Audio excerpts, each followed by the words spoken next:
Lena Cruz thought she had found her golden ticket when she married wealthy real estate mogul Harold Meyers. But on their luxurious Hawaiian honeymoon, her hunger for fortune turned deadly end.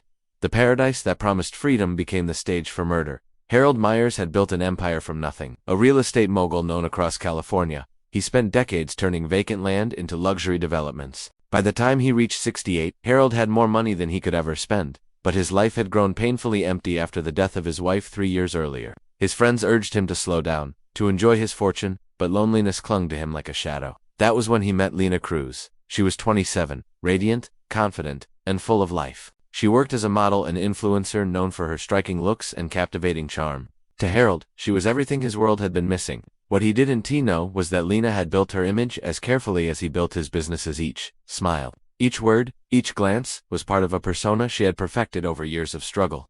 Lena had come from a background far different from Harold's world of privilege. She had spent her youth fighting for acceptance, working odd jobs while saving for her gender transition, determined to live life on her own terms.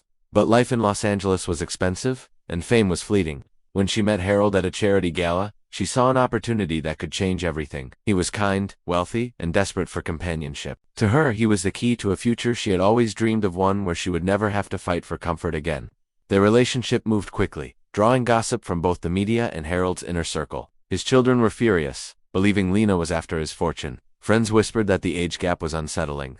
But Harold ignored them all, insisting he had found love again. Within 6 months, he proposed during a lavish dinner overlooking the Los Angeles skyline. Lena said yes, without hesitation. To the world, she became Mrs. Meyers, a glamorous new wife to one of California's richest men. Their wedding was small but extravagant, held in a private garden filled with roses and candlelight. Cameras captured every moment, from Harold's trembling smile to Lena's diamond-covered gown. She played her role perfectly, basking in the attention and affection that came with her new life. But beneath the polished surface, her mind raced with doubts. Harold's generosity came with control. He managed her social life, dictated their plans, and even questioned how she spent money. The man she had seen as her escape began to feel like her prison guard. When Harold surprised her with a honeymoon trip to Maui, she smiled for the cameras but felt something dark stirring inside. Hawaii represented a new beginning for him, but for her, it began to look like the perfect stage for freedom from the man who owned her every move. As their private jet took off over the Pacific, Lena stared out the window, her reflection faintly visible in the glass. Behind the soft smile she showed the world, her mind was already weaving a plan that would turn paradise into a place of death. The Hawaiian air felt like silk against Lena's skin as she stepped out of the luxury resort suite overlooking the turquoise waters of Maui. The trip had all the signs of Harold's taste: first-class everything. Private chauffeurs, and exclusive dinners that cost more than what some people made in a year. He wanted to celebrate his new marriage, to show her the paradise he believed they had built together.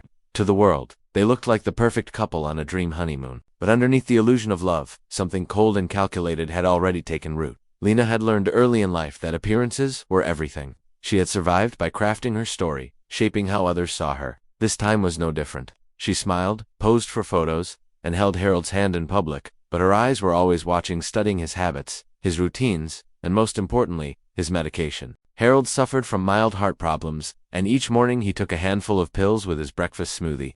He never paid attention to what went into it. He trusted Lena completely, and that blind trust became the seed of her plan. At first, she hadn't truly considered killing him. Her original dream was simple: to live a life of comfort and control, maybe convince him to transfer assets or secure her name in his will. But during one late-night phone call back home, Lena overheard Harold's attorney discussing his plans to rewrite his estate. Apparently, his children had pressured him to protect the family fortune, fearing Lena might manipulate him. The new draft of his will would leave her with almost nothing, just a modest trust fund. To her, that felt like betrayal. Everything she had done, everything she had endured to become part of his world, was about to be taken away. That realization hardened her heart.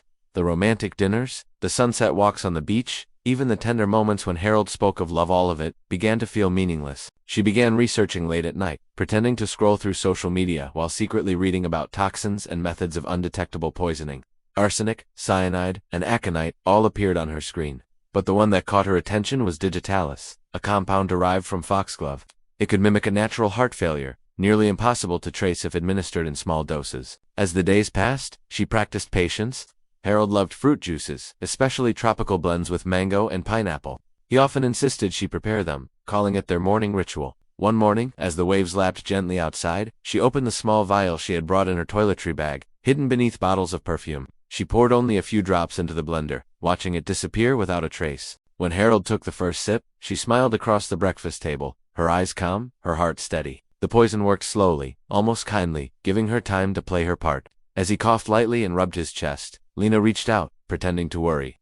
Paradise shimmered around them, but for Harold Meyers, the beginning of the end had just begun. The following days on Maui unfolded like a picture-perfect honeymoon, at least on the surface. Harold's health began to falter, but no one thought much of it. He blamed the tropical heat, the jet lag, and even the island cocktails for his sudden fatigue. Lena remained the devoted, wife-attentive, soft-spoken, and always nearby with water or a cool towel. To the resort staff, she was a vision of love and loyalty, standing by her husband's side as he grew weaker. But behind the mask of care, she was keeping careful track of every symptom, every small victory of her plan.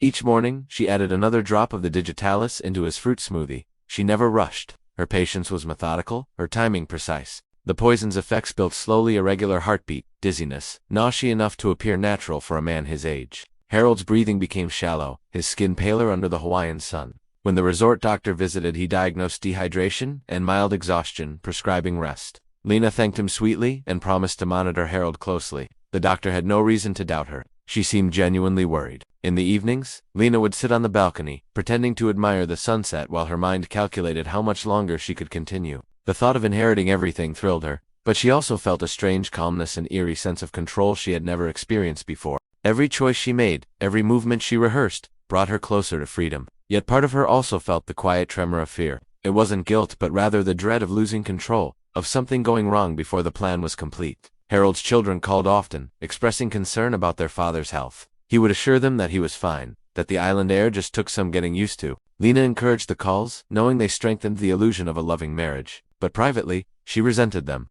They were the ones who had forced Harold to change his will, the ones who saw her as an imposter.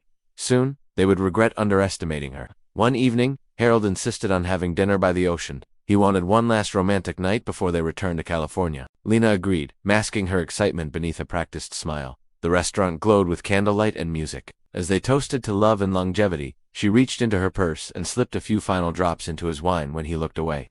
The liquid shimmered for a moment before vanishing completely. As the waves whispered under the moonlight, Harold began to look pale. He touched his chest, his breath growing shallow, and she leaned forward with feigned concern. He collapsed minutes later, his head falling onto the white tablecloth, the glass rolling from his hand. The staff rushed to help, and Lena cried out, her voice echoing with perfect panic. When the ambulance arrived, she played her role flawlessly. By the time they reached the hospital, Harold Meyers was pronounced dead of apparent heart failure. To everyone else, it was a tragedy.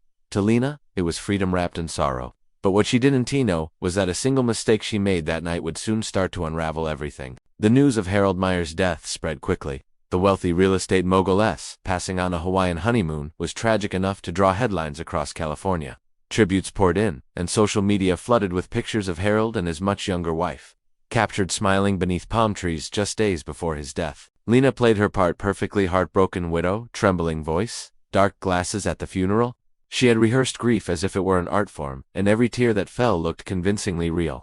In the days that followed, she returned to Los Angeles and moved into Harold's mansion, the one she had dreamed of owning since they married. His children were polite but cold, their eyes sharp with suspicion. They had never trusted her, and now, with their father gone, they saw her as a threat. Still, at least the version Lena believed existed named her as the main beneficiary.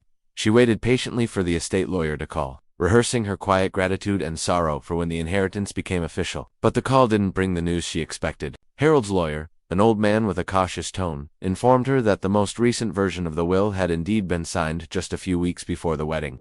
Lena felt her stomach twist as he explained that Harold had adjusted his estate to ensure his children remained primary heirs. She would receive a generous monthly allowance and ownership of one property, but the majority of the fortune was locked away in a family trust. It wasn't the empire she had envisioned, it was a cage disguised as generosity. For the first time since the poisoning, panic flickered through her calm. She had risked everything for freedom, only to end up with a fraction of what she wanted. She replayed every step in her mind, every choice, searching for where she went wrong. The poison had worked flawlessly, the performance was perfect, and the death certificate listed heart failure. She should have been safe. But beneath the surface, the investigation in Hawaii hadn't fully closed. A resort employee had given a quiet statement to local police after noticing something odd: the untouched half of Harold's wine glass left behind that night.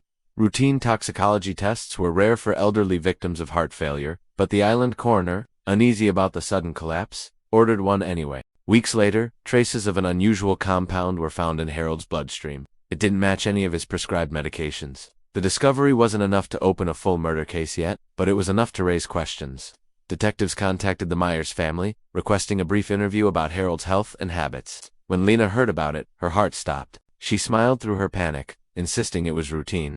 But late that night, she scrolled through her phone, deleting messages, cleaning out photos, and erasing searches. Every move she made now was driven by fear, not control. For the first time, Lena Cruz, so confident, so composed, felt the edges of her perfect story begin to fray. The quiet unraveling of Lena's world began with a single knock at her door. Two detectives from Honolulu stood outside the Meyers mansion in Los Angeles. Their presence polite but unsettling. They claimed they only needed to clarify a few details about Harold's final hours. She invited them in with a warm smile, offering tea, pretending to be the grieving widow, eager to help. Her performance was steady, but beneath her calm tone, her pulse raced. Every question they asked seemed harmless. What Harold ate, how he felt, how long he'd been taking his medication, but Lena could feel that they already knew more than they let on. When they left, she sank into the couch, her hands trembling slightly. That night, she barely slept. Every creak of the house sounded like footsteps. Every ring of her phone sent her heart pounding. The image she had built, the glamorous wife, the gentle widow, was starting to collapse. News outlets began speculating about a possible investigation, hinting that authorities in Hawaii were re-examining Harold's death. Old photos of Lena surfaced online, some from her earlier years before her transition, sparking cruel gossip and feeding public fascination. To the world, she went from beautiful young wife to mysterious woman with a secret past. Days later, the detectives requested that she come to Maui to sign additional papers for the insurance claim. It was presented as a formality, but when she arrived at the small police station near the resort, she realized the trap. They led her into a windowless room and began asking the same questions again, only this time they didn't hide their suspicions. They showed her the toxicology report, explaining that a cardiac glycoside compound had been found in Harold's system. It wasn't something naturally produced by the body. It was poison. Lena tried to feign shock, covering her mouth as though hearing it for the first time. But the detectives watched her carefully, noting every pause, every flicker of emotion. They told her the resort's security cameras had captured footage of her purchasing small vials from a local herbal shop a few days before Harold's death. The shop owner described her clearly. Panic gripped her as she tried to explain it away, claiming the vials were for skincare, but the words sounded weak even to her own ears. She returned to her hotel that night, shaken. The life she had fought to control now felt like sand slipping through her fingers. She considered buying a ticket under another name, vanishing somewhere far away, but it was too late. The next morning, she woke to the sound of knocking once again. This time, there were no polite smiles. She was arrested and charged with second-degree murder. The trial that followed became a national spectacle. The story had everything the media loved: wealth, deception, forbidden desire, and betrayal under the Hawaiian sun. Prosecutors painted Lena as a calculating woman who had manipulated an aging man for his fortune. They presented evidence of her online searches about undetectable poisons, her deleted messages, and financial motives. Her defense team argued that the poisoning was accidental, claiming Harold's supplements could have caused the reaction. But the evidence was too precise, the timeline too exact. During the proceedings, Lena sat motionless, her once glamorous appearance subdued by prison attire. The same photographers who once chased her for red carpet photos now captured her in handcuffs. Former friends gave interviews, describing her ambition, her charm, and her tendency to hide the truth. Harold's children testified with quiet rage, describing how they had warned their father. Each word was another nail in her fate. When the verdict was finally read, the courtroom fell silent.